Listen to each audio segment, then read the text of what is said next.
tardes con todos y todas. Bienvenidos a esta charla, que la verdad 30 minutos es cortito, pero vamos a tratar de sacarle lo máximo de provecho.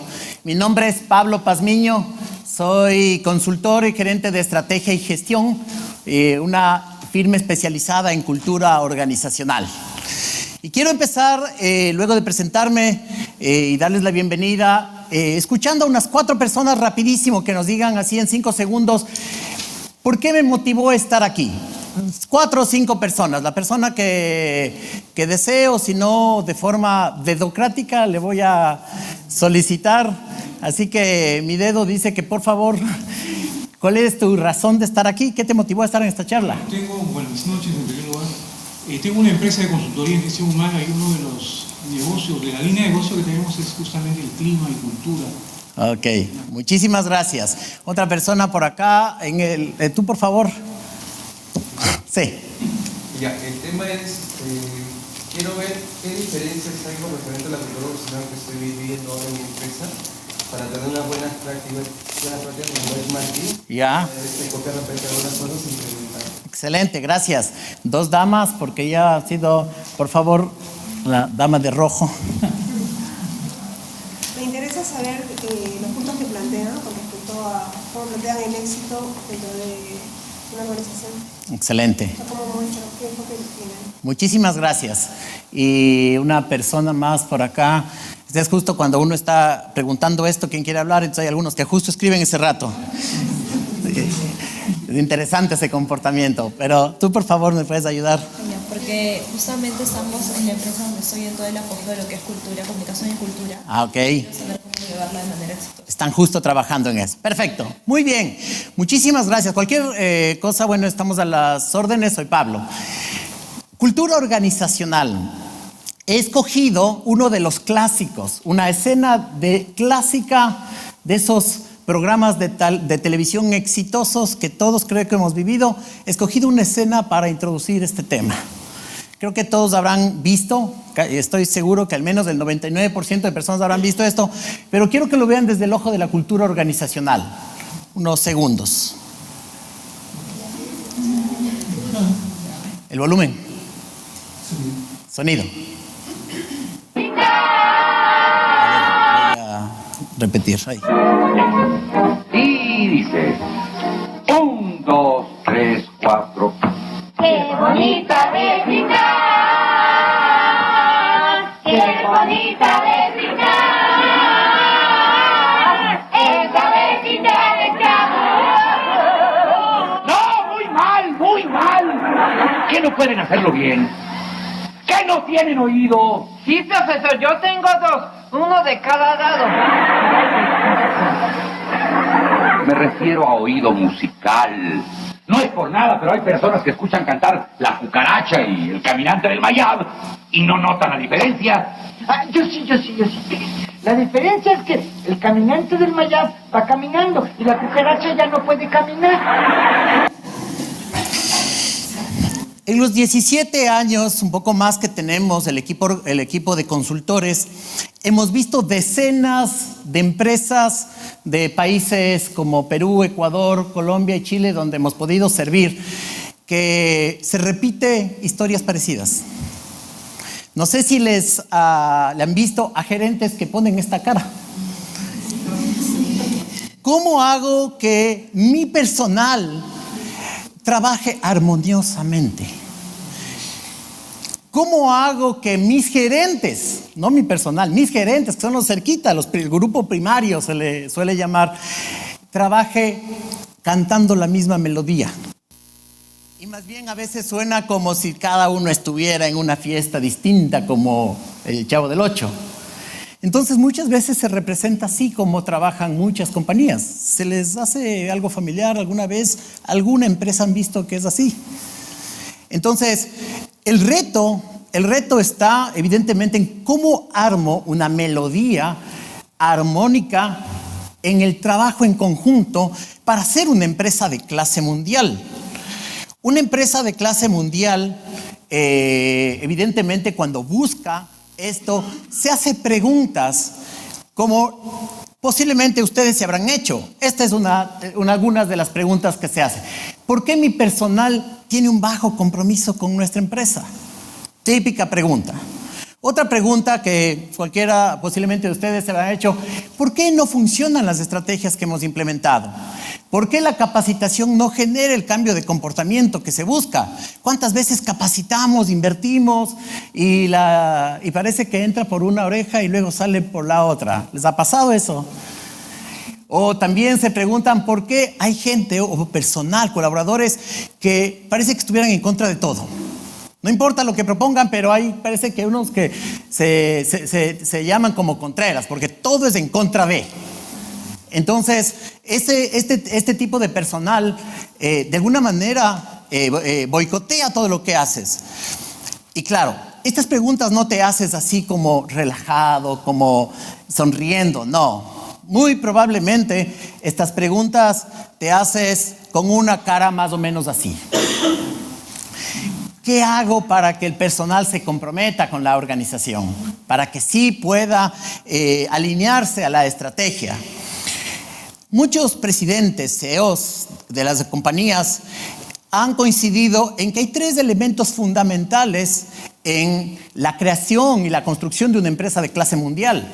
Entiéndase empresa de clase mundial por una empresa que puede competir en cualquier mercado, por calidad y eficiencia. No importa el tamaño, una empresa de clase mundial puede ser una empresa pequeña, pero que puede competir, o puede ser una empresa grande, en cualquier calidad, en cualquier mercado. Y para eso hay 3 elementos fundamentales que se aglutinan en ser una empresa de clase mundial. El primer elemento es la estrategia, es decir, ¿para dónde vamos? ¿Sí? ¿Qué queremos? ¿Cuál es la ruta, el camino a seguir? Segundo es los procesos. Evidentemente estos se alinean, la estrategia, los procesos, y el elemento más complicado y complejo de manejar, que es la cultura. Aquí hay algunos tipos de empresas como Google, Lego, Walmart, entre otras. Son empresas que alcanzan un nivel clase mundial. Pero ¿qué hacen esas empresas? Evidentemente es la clave, que no es una misma clave para todas las empresas. Y vamos a empezar hablando de qué es lo que no se debe hacer. 4 errores, hay más, evidentemente, pero nos vamos a enfocar en estos minutos en los más comunes. ¿Cuáles son los errores típicos que se cometen al hacer gestión de cultura organizacional? Pero ahí quiero aclarar algo. La gestión de cultura organizacional no es una función y responsabilidad de recursos humanos. ¿Quién hace cultura organizacional? Todos. Y la responsabilidad fundamental es de todo el nivel de mando, es decir, líderes de mandos altos, mandos medios. Ahí recae la gestión, la responsabilidad de gestión de cultura organizacional. ¿Y qué errores se comete? Primero, y generalmente en todas las universidades, o casi en todas las universidades, no se enseña, y por tanto tienen que aprenderse en la marcha, qué es cultura. Un presidente de un banco el año anterior conversaba y nos decía: desde que yo estoy, hay cultura en este banco. Antes no había. Craso error. No, nunca puede ser que no había cultura.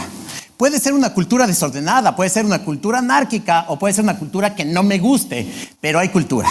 Siempre hay cultura cuando hay un grupo humano que está trabajando con un fin común. Entonces, eso es no saber qué es cultura organizacional. Desde ahí partimos mal para hacer gestión de cultura organizacional. Entonces, primer error. Segundo error, luego, después de que se sabe qué es cultura organizacional, y evidentemente aquí estamos hablando de esta parte del iceberg, los valores y las presunciones básicas. En otras palabras, estamos hablando de la mentalidad de la gente que hace la empresa. Las presunciones básicas es un concepto que nosotros lo trabajamos desde la antropología. No es suficiente con incluso conversaciones. Se tiene que ver más allá, analizar patrones de comportamientos, que desde la etnografía enfocada, que es una herramienta que se utiliza en antropología organizacional, se identifica el iceberg cultural de cada empresa y el iceberg cultural de cada área, porque también hay las subculturas. Solo imagínense cuando ustedes van a un departamento comercial. ¿Cómo son los comerciales? Generalmente, ¿cómo se comportan los comerciales? ¿Qué bulla hacen los comerciales? En cambio, al ladito está el departamento de tecnología. ¿Y cómo son la gente de tecnología? Los programadores, los de sistemas. Son mundos distintos, ¿se han fijado en eso? Solo ahí hay culturas distintas. Y luego, que solamente imagínense la sede de esa misma empresa en Lima y la otra en Arequipa. Ya es una cultura distinta. Entonces, bueno, es maravilloso conocer la cultura de cada parte de la empresa, ¿no? Pero lo importante es saber que esto es lo que estamos analizando, no esto. Y ahí hay muchos errores en mucha gente, ¿no? Luego, el segundo error más importante, o más común, perdón, es culturas organizacionales no alineadas a la estrategia. Hemos visto muchos casos en donde se quiere implementar una estrategia, por ejemplo, de orientación al cliente. Y se implementa procesos o softwares como CRM, el famoso CRM, todo el Customer Relation Management. Que es un software, pero que detrás tiene una filosofía y una cultura, orienta a la empresa, en teoría, al cliente, a la fidelización de clientes. Pero ¿qué resulta? Una oportunidad que nos contrataron para poder analizar por qué el CRM fue un fracaso en una organización, en una empresa de turismo. Hicimos una técnica conocida que es del cliente fantasma. Y cuando estábamos de cliente fantasma, a la señorita que nos atendía, le preguntamos, hágame por favor una pregunta, ¿qué es este icono que salía en la pantalla del monitor? Y la señorita se acerca un poco y dice, verá señor, aquí en esta empresa le voy a contar cómo son. Son unos malditos. ¿Cómo? Pero ¿cómo habla de su empresa así? Lo que pasa es que nos han puesto ese icono para que introduzcamos información de nuestros clientes y nos boten del puesto, nos despidan, quieren desvincularnos. Entonces, como nosotros no nos dejamos, nos pusimos de acuerdo todo el piso para hacernos los ocupados, que no tenemos tiempo para colocar información ahí. Imagínense cómo hubo todo un boicot en contra de una implementación de un software que iba alineado a una estrategia. Que no fue suficiente con la comunicación. Hay más variables que analizar de por qué la gente estaba saboteando, boicoteando. No de mala intención, sino por miedo. Entonces, hay que alinear la estrategia con la cultura. Muchas veces se implementan estrategias, pero no se analiza si es que la cultura de la empresa está alineada a esa estrategia. ¿Va a permitir, es factible o no? A veces se copian culturas o se copian prácticas. Por ejemplo, ahora que está de moda, se copian los ambientes Google. Oficinas abiertas, transparente, todo grande.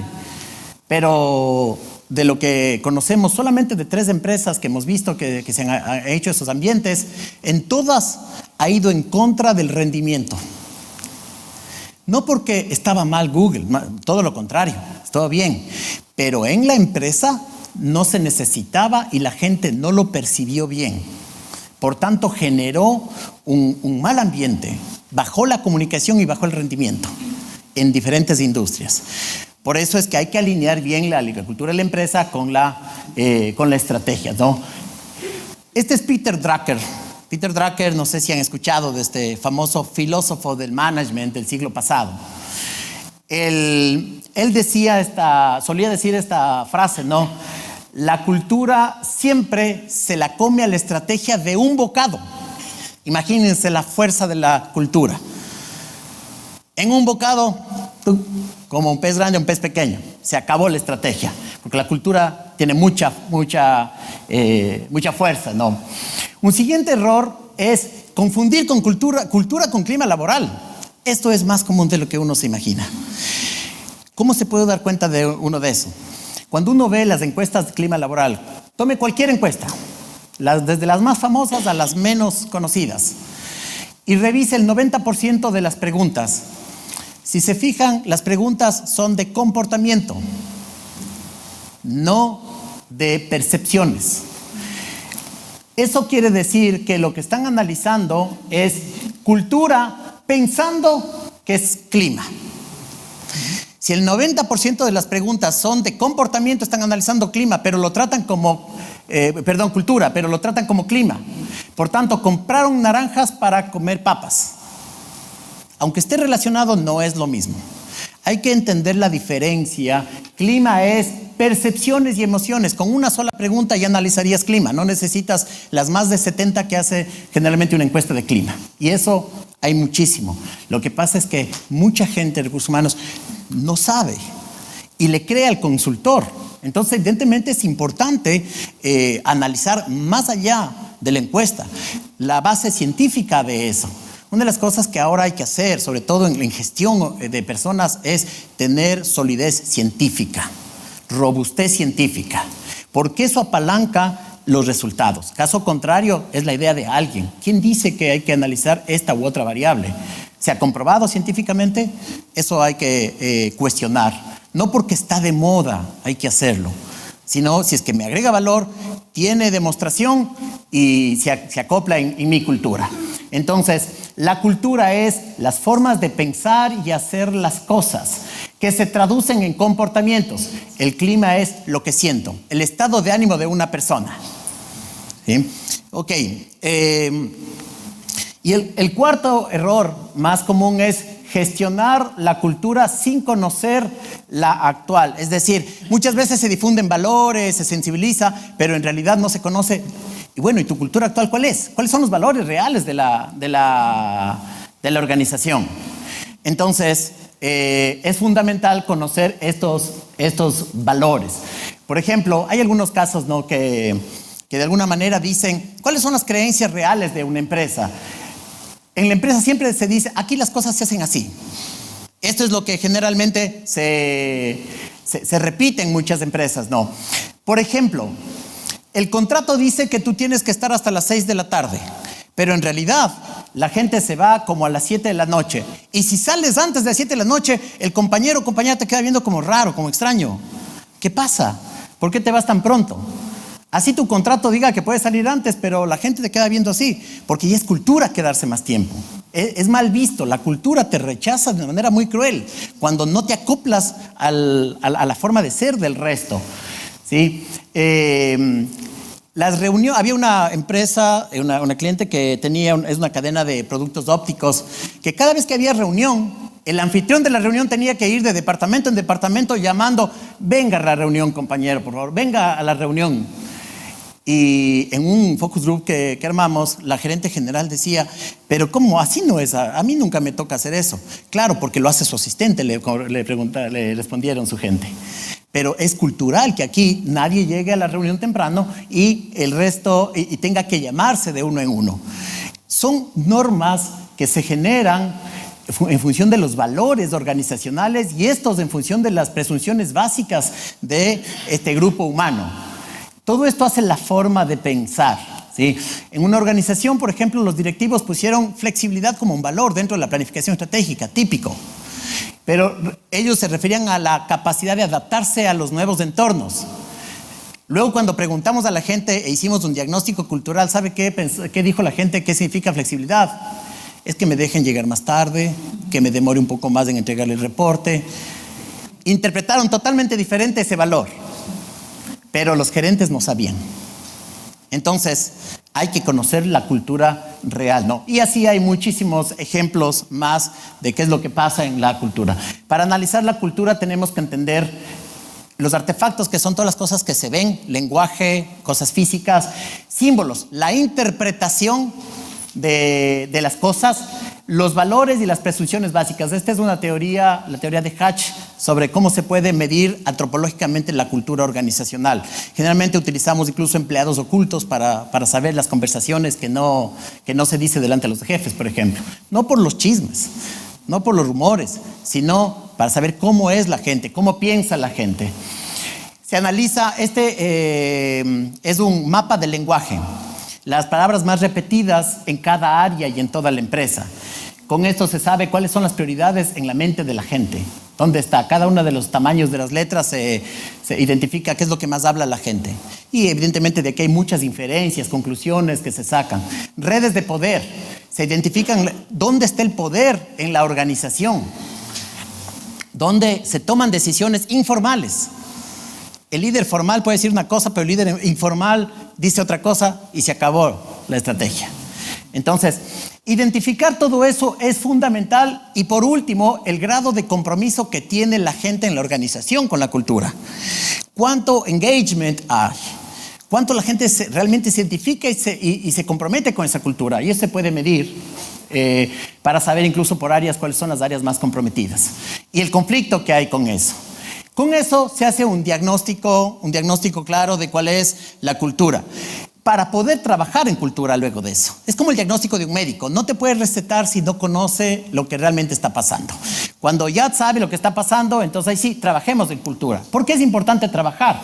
¿Por qué vale la pena trabajar en cultura organizacional? Primero, porque está científicamente comprobado que una cultura congruente incrementa más del 30% la eficacia de los resultados. Este es un estudio reciente que se hizo al norte de Chile en muchas instituciones privadas y públicas. Incluso llega al 34%, se incrementan los resultados. Entonces ustedes contéstenme la pregunta de, ¿creen que vale la pena trabajar en cultura organizacional? ¿Creen que esto le interesa a los gerentes? ¿A los dueños de las empresas? Definitivamente es rentable, no. También hay otra razón, hay muchas más razones, pero las más importantes es también la salud mental de la organización. Porque una cultura congruente da una buena salud, por tanto una buena productividad. Por eso es que empresas como Google trabajan en cultura organizacional. Se preocupan de los ambientes que generan para que se genere una cultura organizacional. La cultura de la innovación en Google, por ejemplo. ¿Sí? Lo importante que para empresas de clase mundial se da. Pero esto no se trabaja, no se puede hacer si no se identifica qué es lo que piensa y cree la gente, ¿no? En una anécdota que se dio, los guardias, por ejemplo, de una cadena de farmacias no saludaba porque tenían la creencia de que el que llega tiene que saludar, porque eso le enseñaron en la casa. Y cuando se le pedía que salude, cuando llegaba la gente, no podía, no salía, no les fluía el saludo. Decía, ¿por qué? Hasta que después de tantos intentos de indagación, decía, pero es que me enseñaron en la casa que el que llega saluda.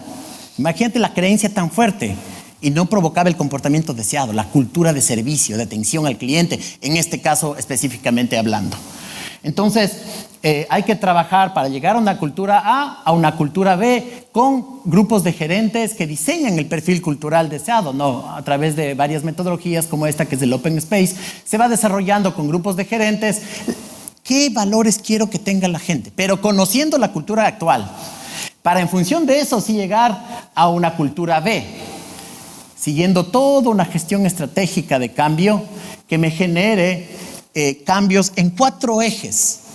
Eso es súper importante, los 4 ejes son fundamentales. Si no trabajas en uno de ellos, no puedes generar cambio. Uno es, debe haber voluntad política. 2, debe sensibilizar a las personas, y aquí es importante generar grupos de embajadores de cultura, líderes que puedan cambiar en los pasillos, en los espacios informales, en el comedor, en donde esperas el bus, del colectivo. Ahí se genera cultura, no en la oficina. En la oficina la gente va con una armadura, listo para responder al jefe, no baja la guardia. Hay que ir a los espacios donde la gente está más fluida, espontánea, genuina, como es. Y eso, formas un equipo de gente aquí para trabajar sobre eso en los espacios informales. Procesos influyentes, selección. De pasar de la selección por competencias a la selección por valores y cultura. Evaluación de desempeño, evaluar alineado a la cultura.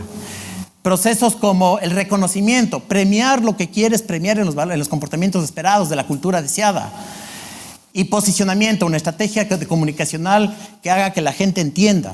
Cuando no trabajas uno de estos, te boicotea el otro. Por ejemplo, en un banco, cuando estuvimos trabajando la sensibilización de la gente, los jefes no les dejaban ir a los talleres. Por tanto, por no trabajar en esto, te boicotea este. Porque decían, no, demasiado tiempo. Entonces hubo que hacer una sensibilización a nivel político. Político quiere decir los que toman las decisiones, para que permitan a la gente la sensibilización. Entonces, el rato que trabajas en cultura encuentras gente como los que predican la cultura, los mercenarios, es decir, los que se alían contigo, los rehenes, los que les toca cambiar, y los terroristas, los que te boicotean todo. Dicen, no, esta cultura no me conviene, inconscientemente. Si tú trabajas identificando y mapeando estos actores, esto es un trabajo de inteligencia. Se vuelve una especie de CIA, pero es una gestión para el mejoramiento, evidentemente, no es para hacer daño a nadie, más bien para entrar en el ADN de la empresa. Y ahí sí puedes, evidentemente, trabajar. Si tú te das cuenta, en el centro está la gente, la cultura. Si arriba mis jefes me dicen que hay que cambiar, los procesos me evalúan, me capacitan, me seleccionan en función de ese cambio. Las personas hablan en el pasillo, en el comedor, en todo lado de la cultura nueva y se posiciona así. Esta gente que está aquí en el medio, la persona, ¿qué tiene que hacer? Cambiar o irse. Tiene dos caminos. Ahí la organización se autodepura y te quedas con la gente que realmente agrega a tu cultura, que está alineada a tu cultura. Y esa gente te da el todo por el todo. Porque todo mundo tiene un instinto de pertenecer. Y si se identifica con los valores, se pone, como se dice, no sé si acá en Perú se dice, se pone la camiseta, no sé si... Sí, o la piel de la organización, ¿no? Entonces es fundamental trabajar en 4 aspectos. Primero, hacer gestión de cultura sí o sí. Así no tengas presupuestos, recursos. Hacer gestión, pero integralmente. Esto es súper importante. Integralmente en las 4 P's. ¿Sí? Porque si no haces gestión, igual la cultura se está generando, solo que no está bajo tu control. Entonces, ¿prefieres tener una cultura bajo tu control o una cultura sin tu control? Tercero, que la cultura refuerce la misión de la empresa, el espíritu, para qué se fundó esta organización. Es muy importante que sea congruente. Y finalmente, debe empezar por los líderes. La congruencia de los líderes es el referente del comportamiento del resto de personas. Si es que los líderes no son congruentes, evidentemente se genera una cultura que no es esperada por los líderes, ¿no? Entonces, evidentemente se genera una fuerza. Finalmente,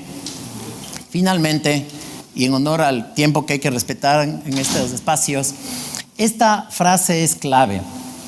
La única ventaja competitiva de una organización que es sostenible, es decir, que dure, es la que está basada en una cultura, es decir, en las personas comprometidas con la empresa, una cultura basada en una alta confianza.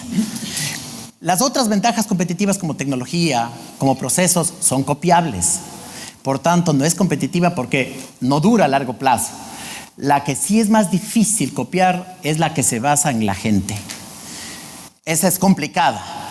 Y cuando ahí uno alcanza eso, evidentemente ya tienes ya no como la vecindad cantada al son de la Chilindrina y el Chavo del Ocho, sino más bien ya una velocidad más, a una...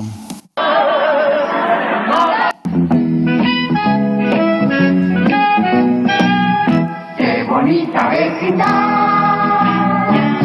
¡Qué bonita vecindad! Es la vecindad del Chavo. No vaya medio centavo. ¡Qué linda de verdad! Mi nombre.